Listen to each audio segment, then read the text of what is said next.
À l'heure où je tourne cette vidéo, Sparking Zero vient à peine de sortir.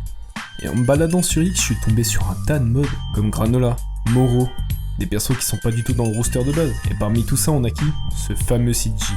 On a aussi Big Smoke, Groove Street, et ça m'a tellement fait rire de voir CG balancer un Genki Dama. Je savais que ça allait arriver, mais pas aussitôt. Et là franchement les modeurs ils ont pas traîné. Le jeu il est sorti officiellement vendredi. Le mardi il y avait déjà des mods. Et ça m'a rappelé cette fameuse époque où GTA San Andreas était sur toutes les lèvres. Il avait été modé jusqu'à la mort. Il y avait tout.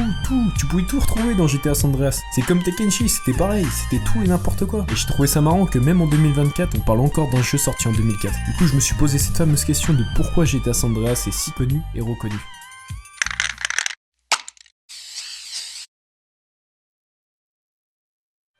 Pour répondre à cette question, il faut retourner à l'époque de sa sortie.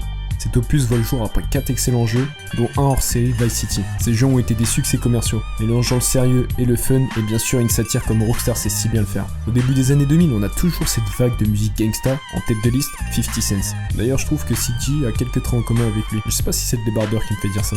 Côté cinéma, on a l'arrivée de grands films mafieux, comme exemple, je dirais Les Infiltrés, Snatch, American Gangster, et surtout Internet.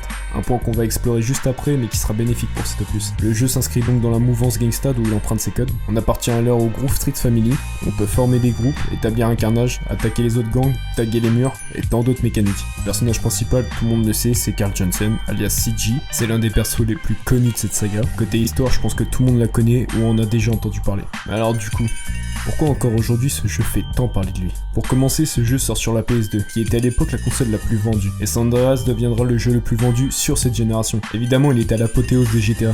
Depuis le début, la franchise n'a fait que s'améliorer. Pour l'époque, la map était vraiment généreuse, mais surtout très ingénieuse. 3 îles totalement différentes. On avait vraiment cette impression de changer de map dès qu'on se baladait, et rien ne se ressemblait. Il n'y avait pas ce syndrome de monde vide comme on peut avoir dans les jeux actuels. Chaque endroit avait ses secrets, ses mystères, ses easter eggs. Des persos totalement différents d'un coin à un autre, comme lui. Un perso totalement dégueulasse, mais trouvable qu'à un certain endroit. Des lieux mythiques, comme les bois qui étaient des lieux immenses et immersifs, mais surtout effrayants quand le brouillard s'installait. Et évidemment, la cabane du tueur. On s'est tous imaginé tomber dessus en se baladant dans les environs. C'est tous ces endroits qui rajoutent du charme au jeu. Cet opus était complet jusqu'à même intégrer le multijoueur, une première pour un GTA.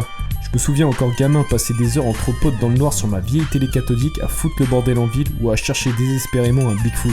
Eh oui, ce fameux Bigfoot. Et je me souviens encore, c'était un de nos potes qui était venu nous voir pour nous dire qu'il existait et qu'il l'avait même tué. Alors du coup on cherchait sur internet et oui, il était trouvable. Mais en fait non, c'était juste un mod. Ah la magie d'internet. Ce jeu avait tout pour lui, c'était la première fois qu'on avait cette part de mystère et cette ambiance glauque à certaines occasions. Et les codes, mon dieu, les codes étaient complètement fous. On avait le jetpack, l'avion de chasse, la putain de voiture volante. Des codes qui ont été réclamés dans GTA 4, ce même jeu qui a été boudé pour son manque de fun. Et on le sait tous, Rockstar se rattrapera avec le 5, jusqu'à même inclure la plupart des choses que demandaient les fans dans le online. De même pour le mystère, c'est pour ça qu'on en a eu un. Souvenez-vous combien de personnes parlaient du jetpack ou bien du mystère avec certitude dans le mode histoire, jusqu'à même mettre en place des théories foireuses. Et tout part de quoi?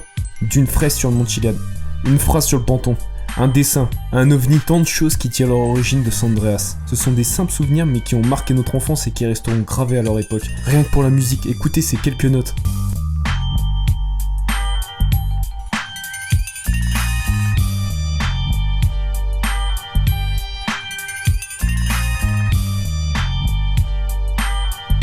Avec ce générique qui te met directement dans l'ambiance, c'est un tout qui fait la magie du jeu. On a des scènes mythiques, on a un tas de petits détails comme Rockstar sait si bien le faire, ou alors on a des mécaniques toutes nouvelles dans ce jeu, comme j'ai pu le dire tout à l'heure. Ce jeu était une pépite de la PS2, jusqu'à même devenir le jeu référence de cette console. Impossible de dissocier les deux, tout le monde a au moins posé une fois les mains dessus.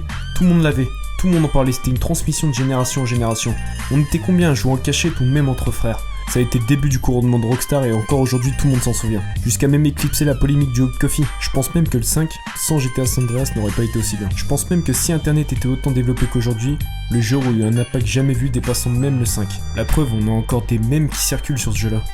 On a encore des mods, c'est bien une preuve qui nous tient à cœur ce jeu là. Et malgré les pétards mouillés qui nous ont pondus avec ces remasters, on leur en veut pas à Rockstar, c'est juste qu'on peut plus reproduire la recette. Ce jeu était sorti au bon moment. Vous savez, ce fameux moment où toutes les étoiles sont alignées pour réussir. Et de toute façon, j'ai jamais été fan des remasters et des remakes.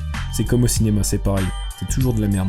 Et c'est pour ça que je veux pas m'y attarder d'ailleurs. Enfin bref, ce jeu nous a laissé de bons souvenirs qui nous ont marqués. Et je prendrai toujours le même plaisir à jouer à cet opus.